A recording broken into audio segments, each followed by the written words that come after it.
Go. What was it like growing up in a time of extreme racism and hate? It was difficult because you didn't know where you could go, and once you got there, you didn't know what was going to happen to you. Alright. But you knew you had a right to do that. Did you experience any type of racism?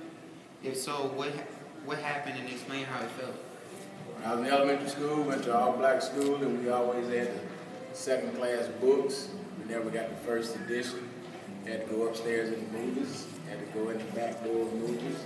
Had to go to the colored locked bathroom. Had to go to the colored water fountain.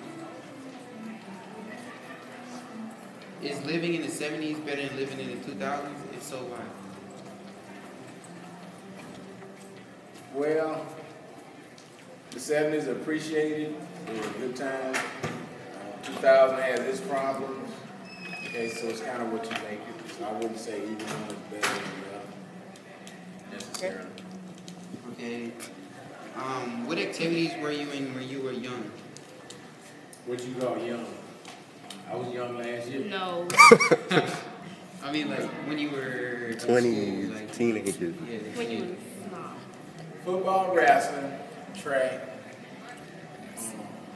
different school organizations, social organizations, church clubs, community. Basically whatever we could, because our parents always pushed us to do as much as we could do, just because they knew that would be some opportunity in the future. Alright. Do you think the actions in this do you think there are low-key racial tensions that are still found today, like Trayvon Martin and stuff like that? Absolutely. It ain't going nowhere. Alright. What is Both something... sides. What are some things you couldn't do that when you were young that you can do now? I could do everything when I was young, but there were consequences that I don't have now.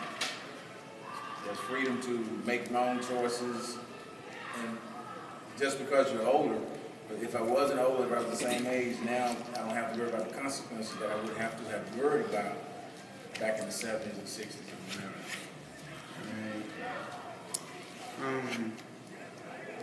What are some things that you had to suffer with as you were growing up?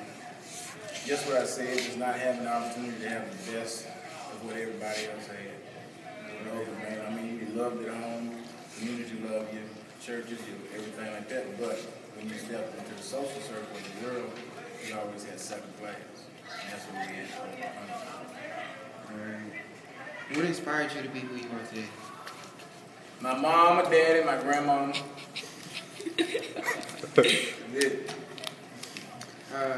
This is the last one. What were some tough life experiences you had while growing up, like death, etc.? Like who? Like death, and stuff. Like probably normal stuff, death in family, didn't lose any friends.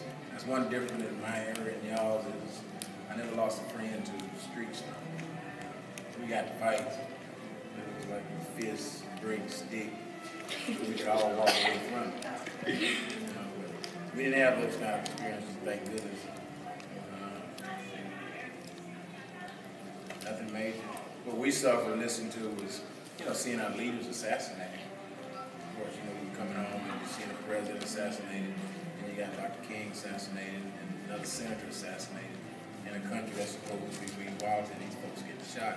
That was hard for us to deal with because we just wouldn't expect something like that. Alright, well. Get my money tomorrow. Thanks. What are some of the questions you have for me? Okay. What was it like growing up in a time of extreme racism and hate? Well, see, one thing, I was born and raised in upstate South Carolina. There was a lot of racism. Whereas the doctor, it was just like what you see on TV. The doctor's office, it had for blacks only, for whites only.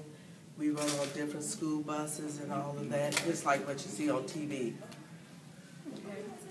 Did you experience any type of racism? If so, what happened, and explain how you felt?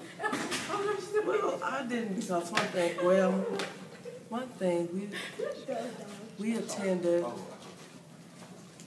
back then it was all black schools, where only black students went to school. Wait a minute, excuse me, one more thing.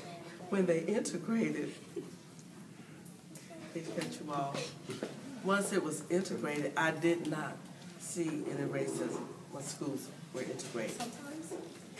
And it would be only like my classroom. I would have been the only black student in the classroom. Is living in the 70s better than the 2000s? If so, why? It depends on how you look at it. As far as racism, oh, it's much better.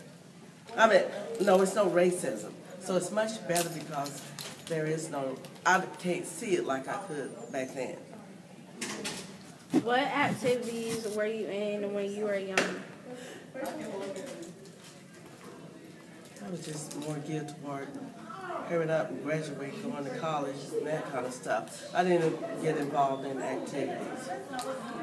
Do you think that there are low-key racial tensions that are still found today, like the Trayvon Martin case and etc.? In other words, you're asking me, is racism still around? Of course.